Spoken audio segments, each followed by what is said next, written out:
Look, Go Rell, Diana. I can get I have W, look, we're fighting. I'm ulting. The counter engage from igNar as good as the whirlwind comes through, and Jackie's ulti's been exhausted. That means he does no damage. He's just whittled down. They just got caught with their trousers down again. I'm ulting. for the engagement. I got really good ult, okay? We still win.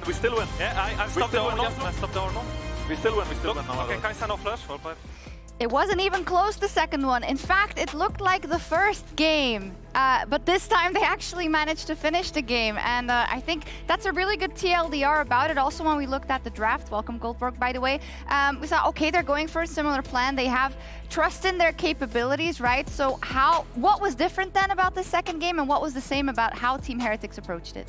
Well, I think, you know, as you said yourself, Team Heretics really didn't change their approach much. I think Giantx suddenly just changed their composition completely with this Yasuo Diana. So I think when you get something very stable, where Jankoos is also bringing out Brand today for the first time in his career, you suddenly see it's so much easier for them to play this meta stuff when you play into something that is very difficult to pilot, as Perks was highlighting as well in the earlier pregame. Yeah, so are we puzzled that Giantx, after winning that first game, because yes, you have a game buffer, right, Perks, but it's only a best of 3. It's not like it's a best of 5. Would you have changed the plan that drastically?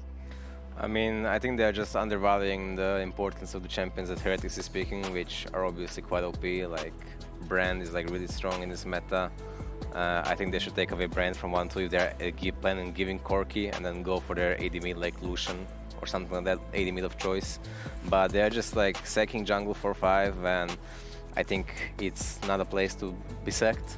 And to pick Ornn 1-2 as well, who's gonna lose lane to like 10 things at least that Wunder can pick, right? So I think the draft in general is just really questionable, but they're gonna go blue now, very likely, and we have to see do they choose to first pick the Brand, or do they choose to ban the Brand and play something else. And then they haven't played Corki yet as well, which is a big question mark, because do they choose to ban the Corki, or do they choose to pull out the Corki first time? They are a couple blue. of questions I think they should. Blue. Yeah. But I have two main questions with this, and one of them is, are you just going to continue doing what we've seen Giantx do in most of playoffs, which is just continue to put Antonio as a tank, because that is why they're putting that early emphasis on the Ornn in the early game. And two, if they ban the Braun, how much, or not Braun, but the Brand, how much of Team Heretics actually evolved? Because they didn't play that before today. Has he started picking up Syra? Is that something he can bring out as an AP jungler? Is it enough with just one ban? I'm curious to see how much Team Heretics has actually evolved going into Game 3. That's a great question, and it's an interesting thing to kind of follow up on, because you could very well think maybe it's just a Brand, but do you want to take that risk going on to this possibly last game of your season for either? I do want to talk about Flakked a little bit as well. Had a tremendous game in this one, even though Perks didn't believe in him. And in general, I think Flakked's story is really interesting. You know, he had that time on G2. I think he got kind of a bad rep maybe for a while, but he's been grinding. I think he's playing really well. I think he's played really well even when I was on the team. I enjoyed playing with him. He's really good, and I think people underestimate him, underestimate his skills, and he's a good teammate as well. So yes. I'm happy to see him performing. You know, I think he plays well. And specifically as well, the reason why I think he's so undervalued for so many people is that he's not always the flashiest, but he's been the most reliable player for Team Heretics throughout the entire Summer Split so far. You can always count on him down in the bot lane, even when they're losing. Flakked most of the time will at least go even.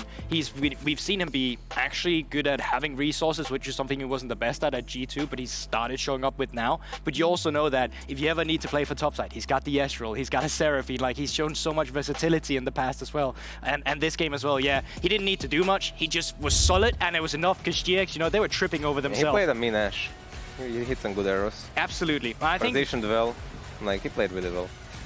I think what really blew up for Giantx is just in a position like this, right? Where you're going into an even state in the game right now, but you still have this Yasuo Diana. You try to go single target on a Braum. It's never going to work like that. And then you just see why the meta is meta right now. When you see a Brand, how they pilot the team fight, the slow with the Ashe and Braum, it just becomes impossible for Giantx to play the game. And from this point forward, the game's already over. Like, it's so impossible for them to make this comp work. You need to snowball with Diana Yasuo. Yeah, I mean, last game they did then do the Baron and won, right? So I guess true. You have to be on your toes if you're Team Heretics for sure.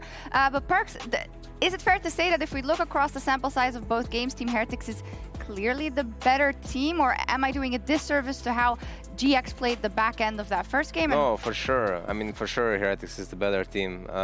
From what we've seen so far, I think they came in better prepared, and it should have been a 2-0 already now, I think.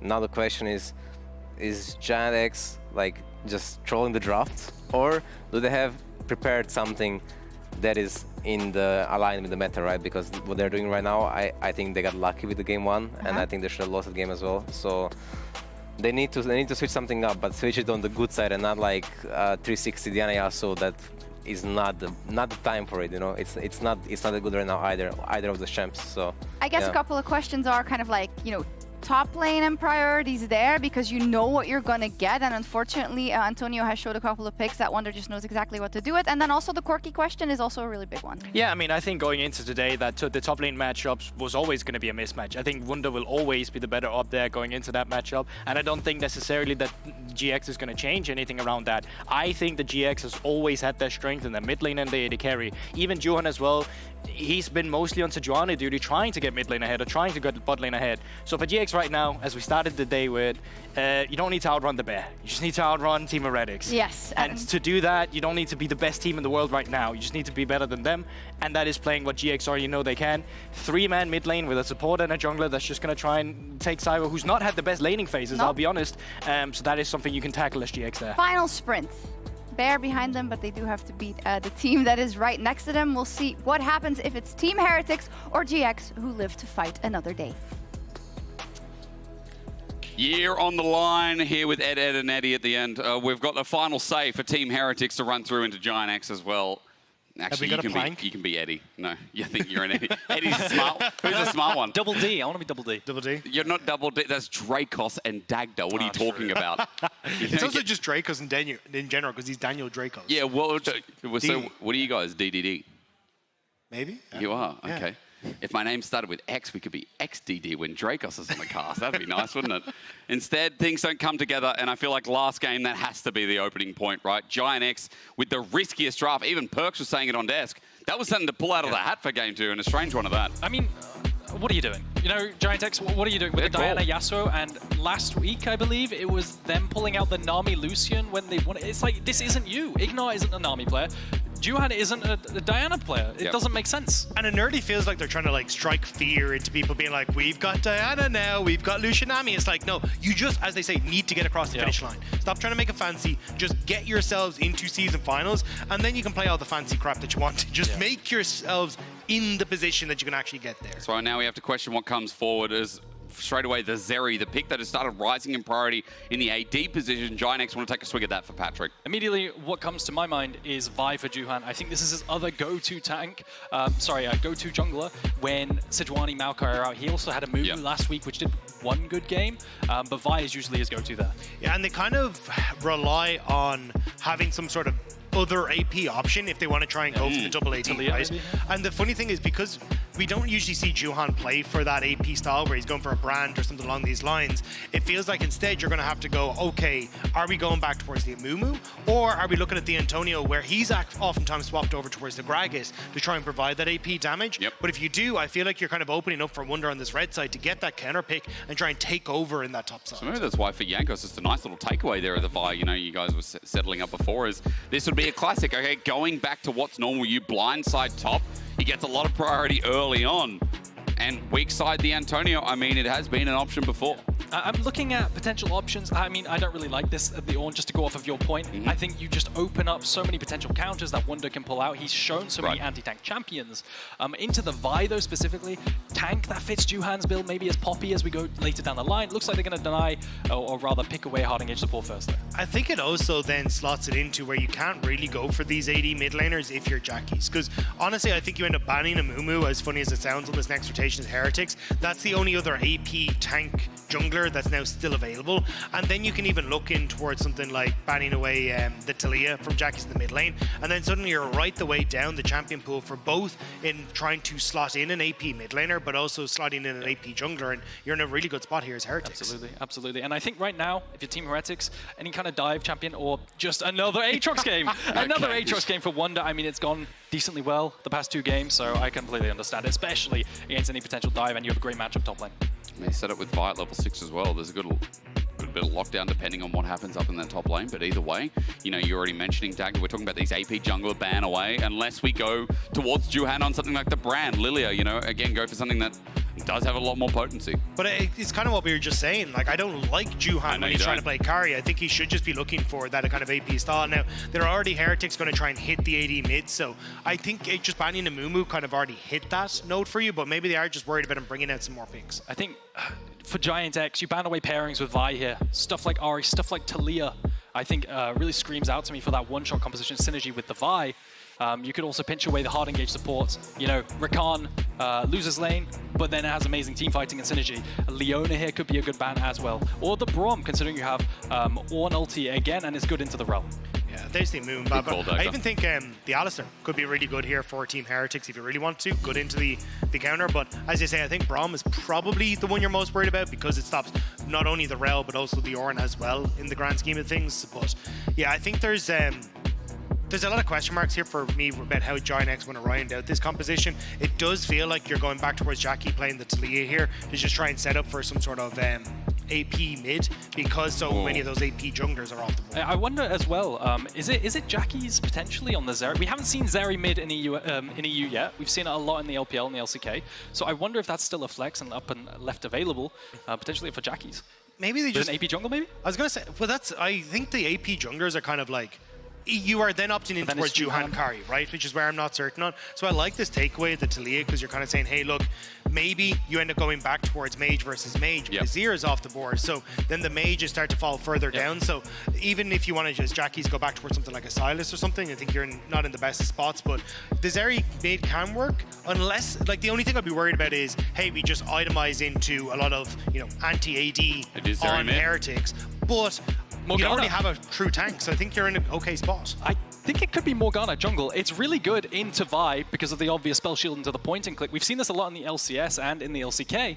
That's definitely an option. It would go well with the AD mids that we have up and available here. Oh, you could be right. Oh my God. Well, I mean, how hard are they cooking? You guys, I feel like Juhan is the ultimate role player in Giantx because he's played a Mumu. Now he's on the Morgana for the debut. Sure, we're going to get some stats for that one because that is a risky endeavor for a game 3. Sorry, I'm just laughing at the zeros across the board. But yeah, I think it can work out really well. It got great clear speed, can do relatively well, as Eragon was already alluding to with the black shield on that. It does mean that your composition's a little low when it comes to damage, so I think there's going to be a lot of attention on towards Jackie's to be that mainstay carry, especially when you're trying to get through these team fights. There's a lot of lockup. It's just trying to see if you can actually carry a big AoE fight. Big AoE. I see a strong mid jungle from Team Heretics on the other side. I see a lot of snowballing on Team Heretics as well. A lot of dive again here. And I feel like the lane state is going to be so important for us to track, right? Mid game, mid game, mid game. That's all that Team Heretics have. They need Vi level 6. They have a great duo and dive with the Kai'Sa as well. Once she gets her items, get to 3 items on the Kai'Sa, you start one-popping people in the backline. So that's what's up with Team Heretics. The mid game is key. Well, for Giantx on the other side, does going back to what they know work? I mean, Jackie's on 80 carry mids. All right, that ticks a box. If we're playing the game as well, Juhan surprising us with a different form of AP jungle as well. That's another box there. The Antonio playing the Ornn once again and being a role player for these team fights. Giantx trying to go back to maybe something that cooks well. But you have to be, as you're already saying, strong in the mid game. You have to not get caught out as Giantx. If Jackie's is overextended, a Vi being able to follow up, there's so much immediate CC that can hit Jackie's and take him out, and he's been consistently in the wrong position. This is a team composition that needs him to provide a ton of damage, and if he's not at those fights, it's going to be an absolute disaster for Giantx. Throughout this year, especially through this split, Jackie's has been all we've talked about, and a lot of the time, and again, especially this split, Jackie's has been the key to victory for Giantx. Can he get it across the line? GX versus Team Heretics. We finish this now in this BO3. The losers going home. They will not go to the season finals. and another will have their chance to make it to Worlds. It's a journey that starts here, but could end for another. And these are a lot of firsts here as well. We have our first Zeri mid, I believe, in EU, as well as the first Morgana jungle in LEC. So it's going to be interesting to see what Juhan has in store for us, how much he's prepped.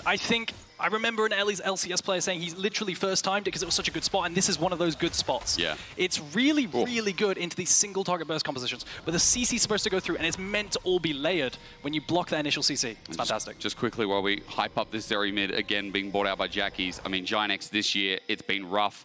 You know, managing to get through only in winter because of Odo's performance and because of that tiebreaker with Rogue as well.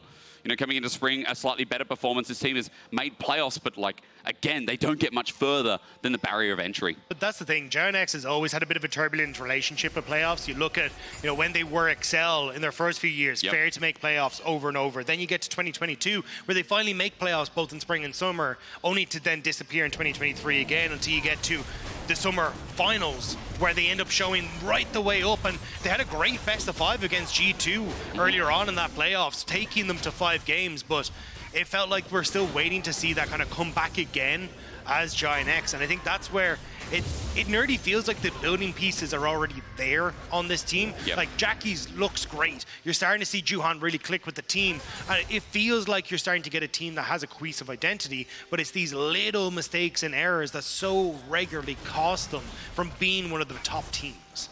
Absolutely, completely agree. And already another lane swap coming in for the side of Team Heretics, conceding. They conceded so much early game. The Antonio managed to pull off, you know, winning on his side in terms of the lane swap. But once again, we'll see what will happen is assisted jungling, and then the bot side for Team Heretics will swap down to bot side to what's the word I'm trying to look for here, to mitigate any potential platings. They'll lose 2 down bot side, but they'll get 1 up top side, and then they'll leave the top side on isolation. Now I have to call you out. Yeah, a bit fraudulent before in the break. You said, man, it's good that we see a lane swap again. From the same person that in spring was complaining about the lane swaps. Who wants to see a lane swap? I don't mind a dabbling of lane swaps here and there. Just baloney. one game, you know, it's this all is right. 2! Yeah, but we didn't cast the last one. So that was okay. I get to cast this one and say, you know, after this wave, Flakked and Trymbi should recall and go down bot side. Okay. If they want to, they can stop the Antonio catching an extra wave, but they can go down bot side and mitigate any losses down there. I did feel bad about throwing Perks and Odo into their first cast, and it's a lane swap. It's a lane swap. I'm sorry, guys, you've been thrown into the deep end, but yeah, I agree here with Eragon. You can already see the reset starting to come through to try and match back up, and at least you kind of mitigate the level 1 for Flakked and Trymbi, which would be a little bit miserable, but you're still giving that extra plate across. As you can see, Patrik did stick around for at least a little bit more, so that's why you can see he's going to have a little bit more gold, come back with the recurve bow, and now it's going to be a case of Patrik and igNar trying to play the range advantage that they have in this matchup and just look to bully that, because if Trymbi ever engages, that only gives igNar the chance to go for that re-engage, that counter-engage, and put the lane back in their favor. Yeah, and my big question is, what happens at level 6? How do they manage the Black Shield? It's going to be really interesting to see, because I personally haven't seen much Morgana at all. I think I was looking at potential options. What do you have to knock it off when they place it on? Or does Juhan just hold it for whenever he sees the Vi ultimate? Loads of questions to see what will happen here. We have bounce back down Team Heretics over here. Jungle's immediately pathing down bot side, at the very least Jankoos is. So on this crash could potentially be a Dragon start as well. Just have to see for the time being. I mean, I am looking for the level advantage to see what kind of chills as well. As you said, the recurve bow is a big difference. Especially Ashe. I mean, I've been noticing internationally, great pick tool. We talk about a lot of level 6s coming online. We know Patrik will have the same as Jankoos, just spotted by a ward as he comes out of brush. And Team Heretics, after getting the push, still no dragon spawning yet to utilize. I like the freeze coming through from Patrik and igNar, though, because it kind of gives you options, right? You can either break the freeze and try and move up for the Herald spawn if you wanted 6 minutes. Also, you kind of set up Flakked and Trymbi to be in an awkward spot because they need to try and break this before Juhan comes back down onto the opposite side of the map. So you can see them playing heavily into investing mana to try and break that freeze. But I don't know if you're really going to be in position as Giantx to try and punish the fact that they are overextended. It looks like, yeah, the freeze, actually, you know, going to stick around as well. So I really like this from igNar and Patrik. I think Jankoos already taking the Wolves into the Gromp here. Pathing in a way that indicates to me that he's probably going to go for this Dragon. Still have pressure down bot side, as well as Juhan. On these Wraiths, going to cross map a little bit there. And he's not quite level 6 yet. A big thing with Vi is securing that level 6, but here comes the Dragon Star. There it is. was going to say on the other side of the jungle, though, you know what? Reminds me of when we did get a lot of Morgana jungle, the clear speed that comes through from Tormented Soil. Remember as well, that cooldown keeps ticking down as well. Whenever it triggers, whenever that Soul Siphon triggers, which is when Morgana hits large minions, large monsters, and champions, so cooldown keeps ticking down, you get it again. That's why her clear can be really obnoxious and really quick, as we see on the screen with the CS difference. I mean, the last time it really started to see was like Canyon at Worlds 2020, I want to say, where you started to see that good. experimenting with it as that change started to come through and people started to like test it out. But it never really got, really involved in a lot of the meta. It was kind of this fringe pick that still you'd see Canyon bring it every so often, but hang on a minute. Big hit. This is a really good gank timer from Jankoos. He doesn't have level 6, but with the shove back, Jackie's only just gets that. Jankoos flash for that. His flash now down, and Jackie's, excuse me, doesn't burn a thing. Nerves of steel, they're not flashing away. I thought he was going to flash away from the rock so then he could dash away to safety, but he holds it. Oh, Jankoos as well. I mean, look, at least you lose the flash there and it feels bad, but you get a grub, you deny all 3. Oh, doesn't quite clip it, but at least does get the job done, which was to interrupt. Well, all he wanted to do was just stop Jackie's from resetting because he has to teleport to get it back into lane, so he gets that. Juhan gets Jankoos, the shackles are out for the time being. I mean, this could be good with the Soul Siphon. The cooldown's already back on up, and now that the Tormented Shadow is sitting underneath, all you need is a binding, but igNar does it for him. The Shattering Strike, and Giantx off to a cracking start. Juhan on this Morgana showing us why he's picking it as the engage continues. But the level 5 to 6 from Jankoos in to this Morgana meant that he couldn't fight, and he just had to get slowly run down by Morgana's ultimate. And Jankoos just wanted to play the game. He wasn't allowed to play the game. He just got locked down every single time, and then even igNar flashing in was like, I want to be a piece of that. That means he ends up getting the kill for himself. And now the Antonio. Okay, good bellows breath to get away from those infernal chains. Ladies and gentlemen, let's start praying for the boot god, because surely Merc Treads has to be the only acceptable answer against the Morgana, right? Yeah. I mean, you've got double AD carry, though, so it's a hard sell. I mean, this is a really big concept right now in drafting. It's about mitigating the value of Mercs. When you draft double AD carry, but AD carries and champions that have a lot of CC, it can be really, really awkward, right? So Ashe, for example, you want Tabais. You have a Zeri on the enemy team, you want Tabais. But then they have a Morg. So what do you do? I mean, Enchanted Crystal surely sells a bit more of the Merc side as well, right? I don't think Merc Tread stops kinematics. Now, kinematics is Rell's ult. It's a very unique interaction. It's the drag in. Stop looking at me, Eragon, like you've never seen that before. Haven't you guys looked at the LoL wiki? If you look, there's like knock up, knock down, pull back, pull in, forms of CC. Kick in the shin, whatever. I just thought it was magnets, bro. I don't need to understand them. They just go I don't even know what kinematics means. That's just that's what it's called. I think it's cinematic. I think you No, it's not. It's not cinematic. It's with a K. It's with a K, I promise. It's not cinematics. Rell's ult is not cinema, okay? It's a magnet. Anyway, it pulls in, as we know, and I need someone to double check for me what happens with Merc Treads and that interaction, but nevertheless, right, moving away from that, stop bullying me, okay? You got bullied me about the Antonio earlier in the week, and now you bully me about cinematics. It doesn't matter. We're level 6. How about you talk about that? Because there's very interesting interactions that happen at level 6, don't you think? Yeah? Especially with no Merc Treads. Oh, yeah, okay, all right. No, you guys cast for a bit. I'll sit down.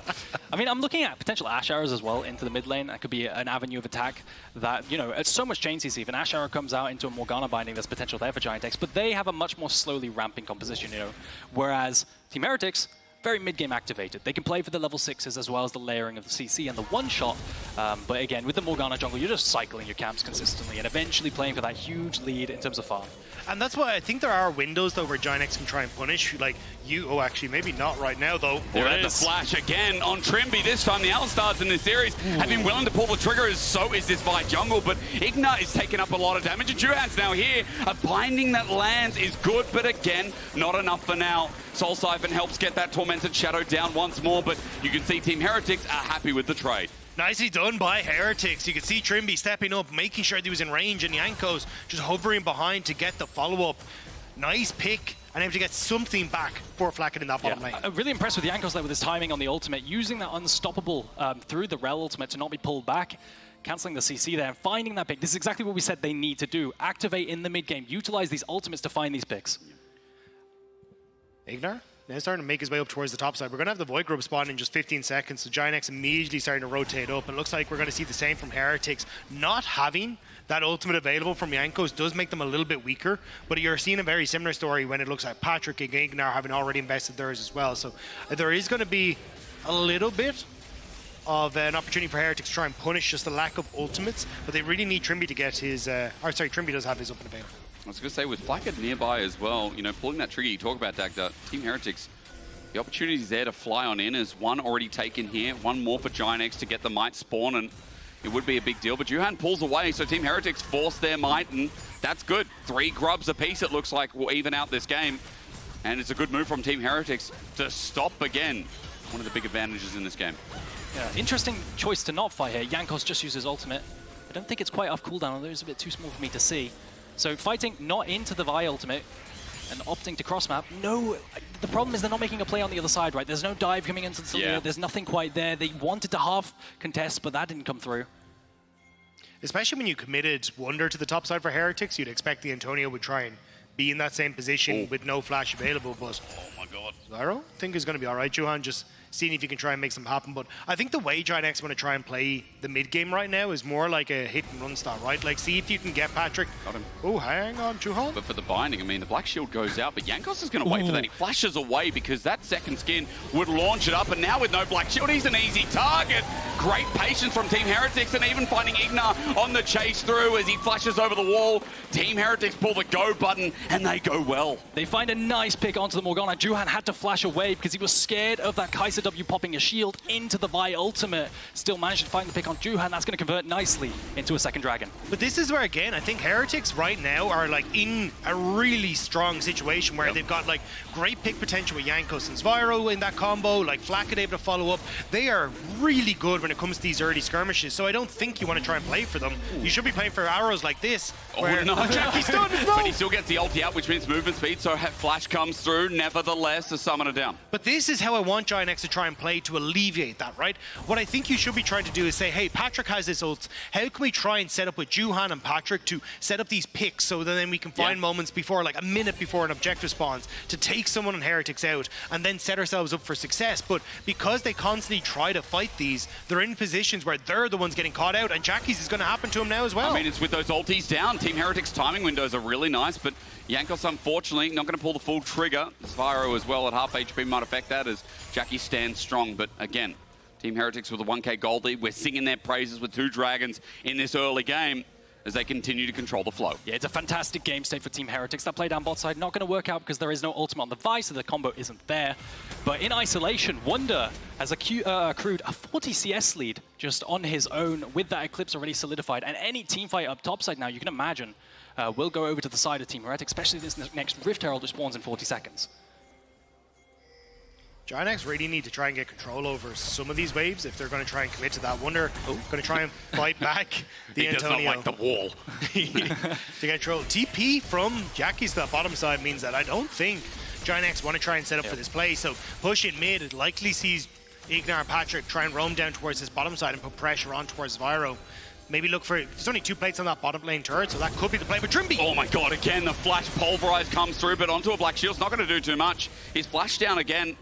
I like that Trymbi is willing to just burn this flash to try and get an engage, but this time, maybe it backfires with Herald coming up in 5 seconds. But the thing is, he ended up, yes, he burnt his flash, but you end up making that wave on bot lane die, the one that Giantx were trying to play off of. So now you're nearly inviting, as you say, Giantx in to make another play, but with Trymbi's ult not available, it's a bigger one, isn't it?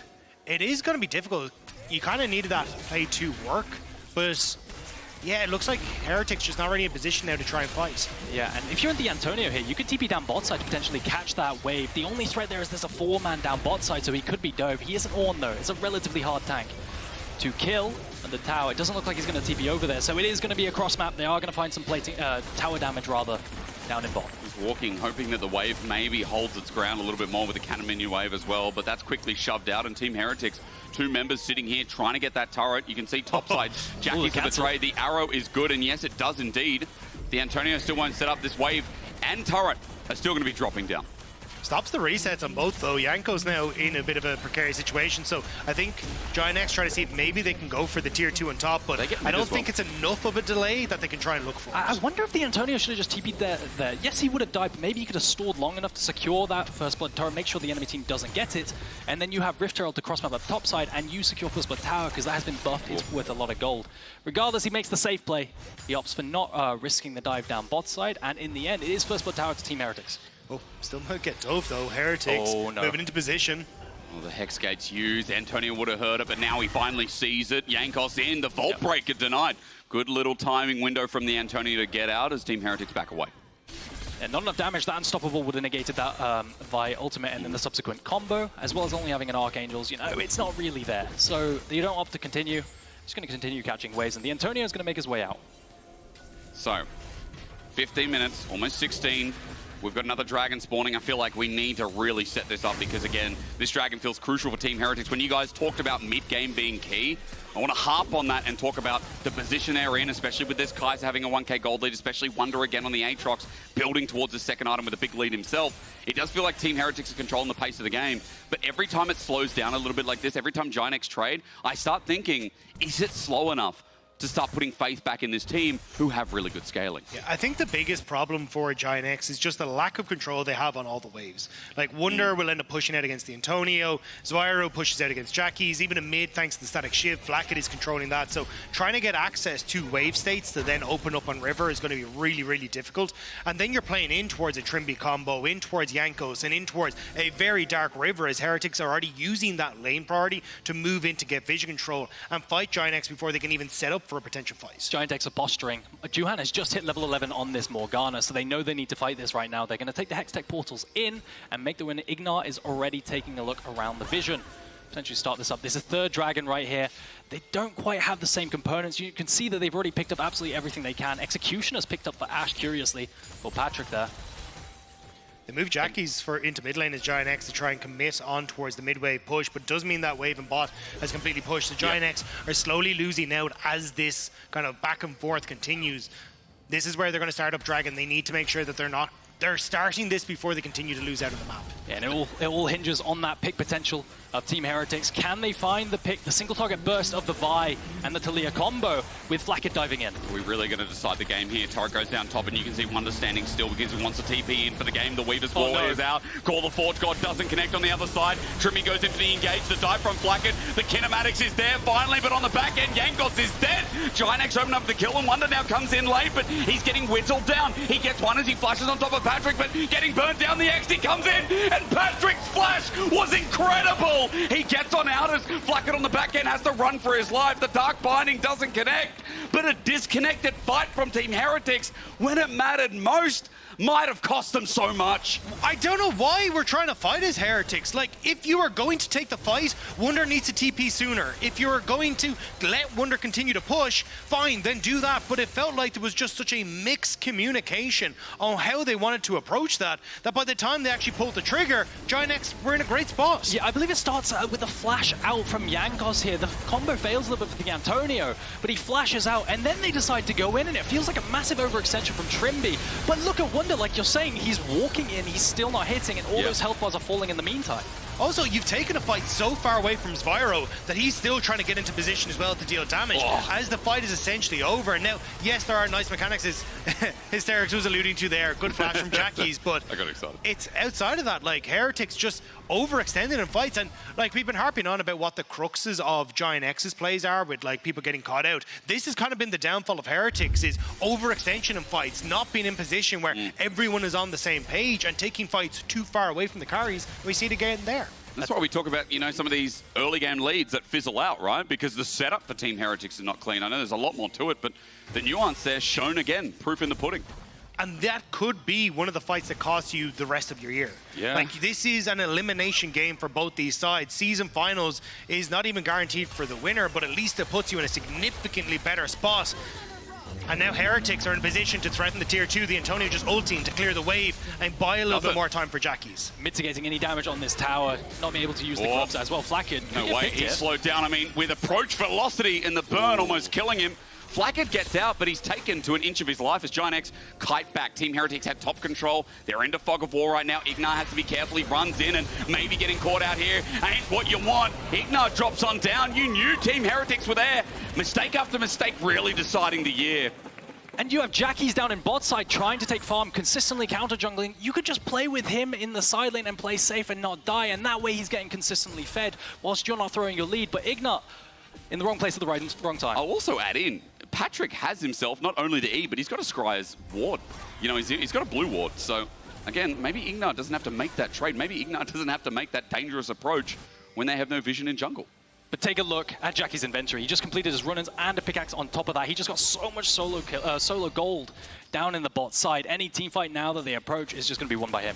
Yeah, especially if you can get to that third item, Infinity Edge, and like Jackie's is basically the man that needs to try and carry this game. But it is still an uphill battle. Look, it's only 1,000 gold lead between these two teams, but it's the positioning again that Heretics on the map. Like in these isolated lanes, it is significantly easier for Heretics to get control of the map, to start getting vision down and play off of, hey, Zwyroo has a Weaver's Wall that he can start using towards mid to threaten the mid tower, zone people off, and that's where you're seeing him just hover in that fog of war. He can always threaten to ward Patrik off using that Weaver's Wall from mid tower and just make it very difficult for Giantx to contest waves. As we are at 20 minutes now, AP jungler plus double AD carry, and very accelerated AD carries at that. That could be an instant Nash start if they find a pick here in these bushes. You can see exactly what they're fishing for right now. An Ashe arrow, anything like this, could mark the end of this game. I mean, again, we talked about that as an important tool, right? I think we've mentioned it a couple of times now. I like that you guys also are labeling Jackies as a key to success. How many times do we have to say that Jackies can also make and break this team? As Giantx have caught up, the scaling now getting more relevant. The Ornn fast approaching level 13 for the upgrades to begin. And it relies on people like Wunder, relies on people maybe like Flakked. Jankoos is always with this team to find a pick. The Hex Gate's being used aggressively to try and find igNar. Juhan in the back. But a binding not even connecting, just zoning out, and Team Heretics just regaining vision. Still, this is buying time for Jackies to farm up. That's all that Giantx are trying to do. Get him into a position where he can't carry, but 30 seconds until the Dragon means that he does have to fight now. Everyone moving on Giantx in towards the mid lane, trying to see if they can find a pick, trying to see if they can find the pressure on the mid wave, but it's Heretics who are starting to take the valuable space in this river.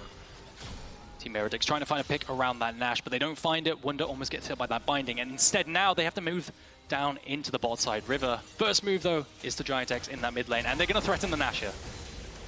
And again, Team Heretics, as they find that pick, you said it, Giantx moving up towards the Nash. They're still trying to threaten mid, get that mid turret down, but as the bounce to and fro of ping pong, Wunder comes through. It's great ward behind Giantx though, the spots that they're not on the Baron, so Heretics are basically able to infer all the information they need, but the engage on Jankoos... Arrow also used. Jankoos does flash away, so flash for 2 ultis. We have to see the value if the fight starts soon. Ooh, soloing the Dragon there, it goes down really quickly to Flakked. So in this dance, you have the AD carry soloing it out. That's big, right? That's the thing. Giantx have great turning tools, but they're not pulling it off. They managed to get a flash out of Jankoos, but that's it. It's not enough. And now the dance is done. Heretics got the Dragon. They're basically able to continuously put pressure on towards Giantx. So really well orchestrated by Heretics Flakked. Even going to be able to pick up a little bit of the farm on the bottom side of the map as he returns to base. And it kind of puts Giantx in an awkward position once more. I mean, you can see in this game, this final game, both Giantx and Team Heretics, there's a couple of plays pulled off, a couple of mistakes, but I think as well, no one's hard committing. It's such a risky endeavor.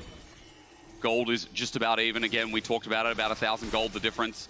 But Soul Point picked up gives Team Heretics a little bit more wiggle room. Hextech Soul, something you can't deny in 420. That's coming up soon. And Baron still sits there for the time being. Juhan landing a binding is good. There's some poke damage on Zwyroo, and that hurts. Dark Harvest stack as well. Juhan, as he gets that second item, if someone gets hit by a binding and they don't have Merc treads like that Taliyah, they can be in some serious trouble. Yeah, also just kind of giving a little bit of space now towards Giantx to actually like push out bot there for the Antonio, denies Heretics trying to go for any sort of play in that top end, and now Giantx once more can start to push out waves because Jackies has consistently been grabbing these side waves. He should be very close. I think he's going for the Navori FLICKR blade, so or not Navori FLICKR blade. My brain's gone. Doesn't matter. Going for the third item. And I think he should be able to pick it up now in just a second. Actually, no, not quite, but he's very, very close to being able to finish off his third item, and I think that's the position where Giantx should be able to start to fight back, but with Baron already up and available and like 3:30 until the next Dragon, you are very, very close to this game just breaking either way. there's so much tension around this top side. You can constantly see Wunder trying to make these picks around top. There's so much vision control around there because these teams both know that the only thing that really breaks Team Heretics' game right now is a random pick into an Ashe start because they are sitting on that soul point objective right now. In 3 minutes' time, it really probably is a soul for Team Heretics. So you can see Giantx really careful around this vision and the top side trying to find a pick. All about the engage, isn't it, as well? For the other side, for Giantx, igNar thinks about going over the wall. Trymbi hovers and vision control contested over that left side brush as we continue to do the dance, and that dragon timer gets closer and closer. It just feels like Baron is a looking game, as you said. It's about that pick. It's about that moment for Team Heretics that they find out as Giantx continue to hover, and now 5 members hovering around Baron's side.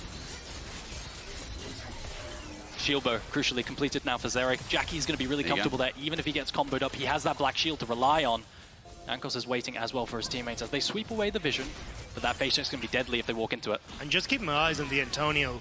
Basically had that push in bot lane, so you're using your time here as Giantx that you bought off of that bot wave push to try and threaten the mid lane turret, try and threaten Baron, but now that timer has gone to 0 as Wunder now, the one in control, is starting to put pressure onto this tier 2 and boss. Giantx need to make something happen, and it might be on Trymbi. Caught out. He has to ulti out before the fight.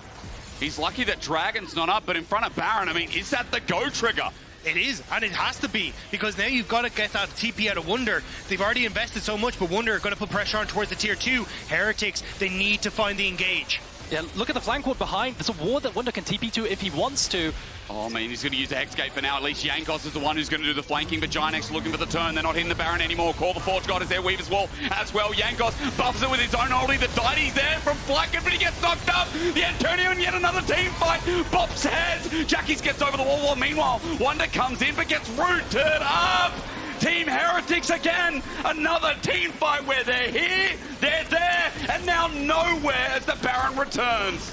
And just like that, Heretics find themselves down against Giantx in their decider game. The TP coming back in from Jackie's. Zwyroo desperately trying to keep Giantx away from this Baron. As Giantx, they're quite low, but again, Jackie's TP'd in. Trymbi has to engage. There's not much hope for good side mix up, but Jackie finds the kill. Trymbi, without his ulti that was burned before, will drop to a double.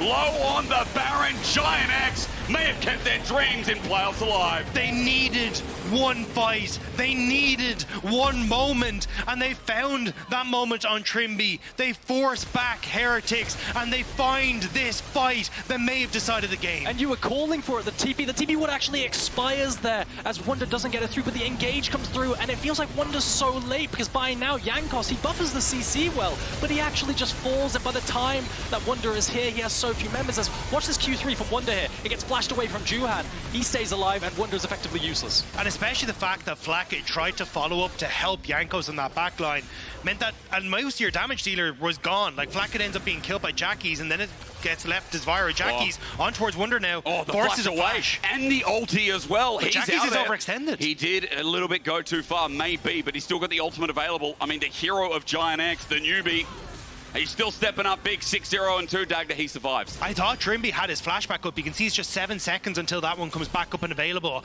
I thought he was just going to go over the wall on towards Jackie's, but they're able to force back Heretics once again and deny soul from Heretics. Heretics under so much pressure. Look at the top wave as well. It's absolutely stacked. The snipe tries to come in for that steal. You can see kind of the poke win condition of Flakked coming through as well, but it isn't quite there in time for that fight, and now the Baron Siege is here. I mean, the Siege, you said, it's going to be painful. Mid finally drops after both teams been hitting Aram for the past, 10, 15 minutes as well. We've been sitting there watching as the push and pull is finally over. 4K gold lead, and Baron's side lane is nasty for Giantx. But this is where you get to abuse that little bit of extra range you have with the Morgana, like just fish for poke with the Ashe slows, fish for it with the Morgana. If a binding lands or if that arrow lands, it's so difficult to try and defend. So Giantx now using the last little remnants of this Red Bull Baron power play to get those outer turrets. This top turret will remain, which is where we see Giantx starting to lean towards, but they need to play it slow because look at Heretics, they're setting up for a pick potentially in this topside jungle.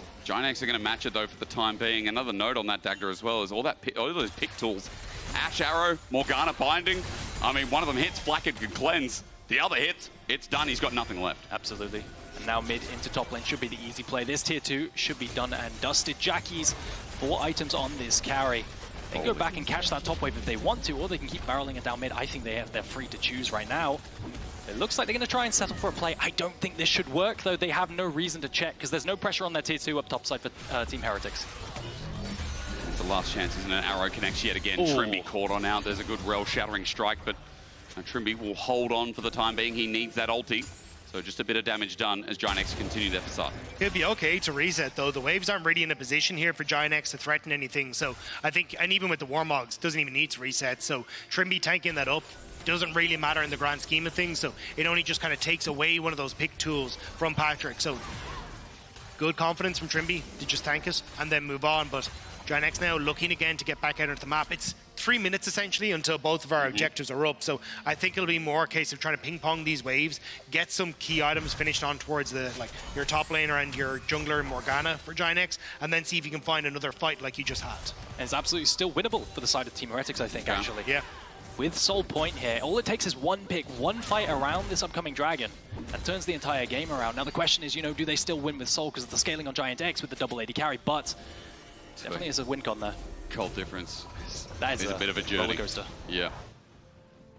But I think that's where a huge amount of this is like keeping your eyes on how side lanes are operating. Like you can constantly see the Antonio push a wave and then drift over towards his mid lane to support Patrik and support his team and making sure that they are always having that number advantage. So then you're not ending up in a position where you can't try and get picked. Heretics, though, trying to find that pick on the top side. Everyone is collapsing here. Look at that ward down there. I think maybe if there's some kind of long chase, that could be an angle for Wunder to DP to if he wants to, but it's so difficult. Maybe you can catch Jackies, but you can always glide over a wall. No one competing against the Antonio on mid wave. I think Wunder kind of needs to move across, but they're hoping Giantx just overextend on this top wave before it happens. Wave now hitting on towards the turret. The Antonio hovering in a vision, but you've at least got decent setup on the wards for Heretics to spot out if the Antonio is moving across. So Heretics still know they have at least a bit of a number advantage as the Antonio moves over. Watching it soul siphon damage as well. Great zoning tool. Trymbi goes for an engagement. It's only onto igNar. We're seeing the channel up of Jankoos. And Eragon, it's a good pull up of that ward. Dagda, the mid wave again. Both my sons, great information so far. But the Antonio, it's all about the question of if he pulls the trigger onto Wunder with Giantx trying to flex between. Wunder is now level 17, by the way. Just picked up a big level and he's still got a lot of damage here, but again, no one's really pulling the trigger. We might just be waiting for, again, that soul point that Team Heretics are going to try to lynch for as Giantx a little bit separated for now, but trigger still not being pulled. Every single binding is so close. As the flash comes through, that's going to be massive in the upcoming team fight. But that was such a tense skirmish. So many bindings were so close to hitting. The big news coming through for Heretics was the fact that they kind of got to hold on to this line of wards here. You never got that cleared out of Giantx, so it meant that they always had an easy ramp both between mid lane and moving back up towards that top side, even spotting if the Antonio had started to roam up towards that top side of the map as well. So Heretics always knew how aggressive they could play on mid wave or how aggressive they could play on top wave and not get caught out by a numbers advantage. So they're able to hold on to that top tower, which is so crucial, as now with 30 seconds until Soul for Heretics and Baron up in 10, this is going to be incredibly close to see who can find that pick for Giantx, or if Heretics can find that moment to win the team. 15 seconds on the dragon here. They could just be rushing down the Nash before it spawns at Team Heretics. They don't realize. I mean, it's super quick double AD carry. I mean, you're getting the smart move. Are you going to sacrifice it for the soul? 5 seconds, it's still spawning. Baron goes down. They can rush it down. How long will it take? I mean, Dragon Soul is huge, but Team Heretics, Arrow flies through. Flakked going to get hit here. He doesn't cleanse, he holds on. The Weaver's Wall zones them off, and Team Heretics, in their dying moment, still find a way to breathe. Soul is they need forever. to get out, though. Baron is temporary. Can they get out here? The TP comes through. Nash for Soul is always Soul favored. Let's see if they can fight. I mean, Trymbi has ult, has flash to get away. Oh, Antonio! He flashes, but so Jackies does as well. He flies through, he electrocutes, he finds a breathing light in the middle of the fight, and Wunder comes in late. But man, with a quadra kill out when they needed him most, as much as Patrik is a scumbag for taking it, Jackies flies. I don't think Giantx will care. Patrik, and with Jackies having that play, may have just guaranteed themselves season finals. It's crazy that one moment decided it all. They gave over the soul so that they could continue in the summer playoffs. A massive back and forth. I believe 704 for Jackies there, off of the back of his carry potential. Wow, what a performance. Giantx bringing it back. And now Giantx in a position where, as long as Karmine Corp do not make top 3, they are into season finals, and what a performance to do so. But on the opposite side, heartbreak for Heretics. This is the same result that we saw in the organization's first split in the LEC. Yep. But you can see not too many happy faces on their side. I mean, with last summer being their best, and now this summer being amid the rest. Team Heretics are gone, those legends out, as you can vote for your key player of the series. Meanwhile, for Giantx at LEC on X, is it the Antonio, Jackies, or Patrik? Ladies and gentlemen, you know you have to give it to, just give it to Jackies already. That was a game-breaking end, and a fantastic end of that. And we said he needed to be the guy. Jackies had to step up. Jackies needed to be the one to make the carry performance, and right there at the end, he had his moment. Incredible stuff from the Giantx mid laner. Absolutely. And showing us innovation as well. Yep. The first Morgana, first Zeri mid in the LEC. It's going to be interesting to see how this team goes forward with all the adaptations they make in draft.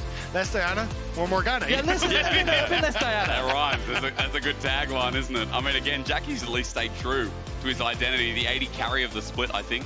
You know, you could say, or at least one of it, even though he's playing mid lane. Feels like Jackie's been sticking true to what he wants to play with. I do think that there have been teams that the meta favors and the teams that don't. And Jackie's by far has thrived. True. Of all the mid laners we have in the LEC, he's one of them that have loved the AD carries mid. But it's crazy because he hasn't really gone towards like the Corki and Tristana, which you think of as the standard. It's been like the Kai'Sas, the Ezreals, and now the Zeris, right? He's very much been kind of playing more at these fringe picks that you aren't really prepared for when you look at what the others are picking up in that mid lane. Absolutely. I think the Lucian as well, it just shows so much diversity, at the very least in this series as well, and Mumu as well, just an innovative team. True. I mean, now with the Morgana to add on the list, Giantx, a date with BDS coming up. But, ladies and gentlemen, I've been told that Laure is now standing on stage with Jackies in the Marriott Bonvoy post-game check-in. Let's hear. Thank you, guys. And Jackies, thank you so much for joining me. Congratulations on advancing to the next round. I want to talk about... Thank you, guys. I want to talk about the last draft, because whatever you guys have been cooking in the kitchen, it tastes amazingly. Morgana jungle, Zeri mid. Was that a flavor of the moment, or did you know actually where the draft was going when you decided this? I think from first pick we already knew what's going to happen, because we kind of targeted Zwyroo. Yeah. So we kind of knew his only pick is Taliyah. That's why we didn't even ban it in second rotation. And yeah, it was fully prepped. I think I watched LPL play this matchup, so I really wanted to play it, so yeah. And another AD mid added to the list for you. I want to show you the last replay of the game, actually. 1 kill, 2 kills, 3 kills, 4 kills. And then your ADC does it just like this. I mean, you were popping off here. I actually thought that you were going to end the game on a penta. Talk me through what happened and your reaction to Patrik stealing it. Well, the thing is here, I was already screaming penta, but he just said no. Then he said yes. And then now he told me, I would die, what can I do? Oh my and I'm God. looking back, he wouldn't die. It was the freest penta, you know, like what can I do? It's 1v5. Cringe. I mean, you're playing so many AD mids so that maybe you can yoink his spot if he keeps on behaving like this. So he should behave, I guess, for the next games. But focusing on you guys, you qualified for the next round. Tell me about the pressure coming in today, because I was talking to Patrik actually before the series, and he told me that pressure is actually something that pushes you, that makes you thrive. How is it for you actually, performing in these situations? Yeah, it's kind of same for me. I mean, I think this series, it a bit showed. I think all the series we do, it shows, because first game is there is pressure, right? And we usually play really well first game. And the second game, we just, I don't know why, we just think it's free, so we just run it down. And yeah, this game was like fully pressure, right? Whoever kind of loses goes home, which sucks for Heretics. But yeah, I think that's where almost all of our players kind of strive the best, so yeah. At the end of the day, there has to be a winner, and today it was Giantx, and you got the player of the series. With your mom watching today, from what I hear, she's here in the audience. She is, yeah. Tell me about this series today, Jackies, and your performance, and also playing so good in front of your parents. Well, it feels even better, right? Since I could show off a bit, but yeah, after every game, I just look at her, you know, that emotional support a bit extra, so yeah, I'm really grateful she's here, and yeah. We love supporting Paris. Jackies, thank you so much for the interview. Well. And congrats again on taking down Heretics. That's all for us here, but Red Bull League of its own is back at the Accor Hotel Arena in Paris on December 15th. So grab your tickets now to see Karmine Corp, T1, and more at redbull.com/LOIO. Check it out and see you soon. Welcome to Red Bull League of its own.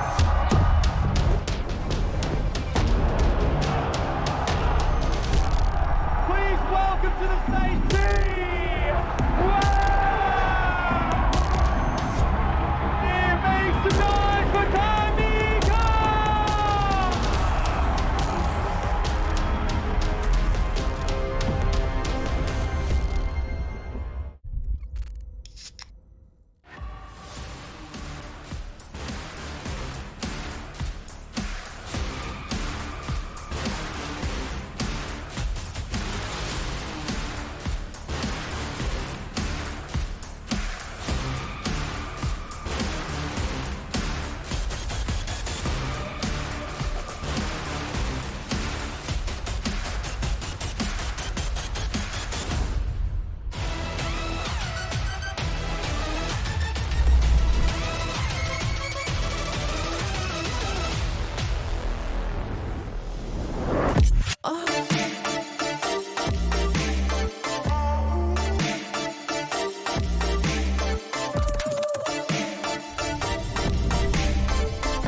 Red Bull gives you wings.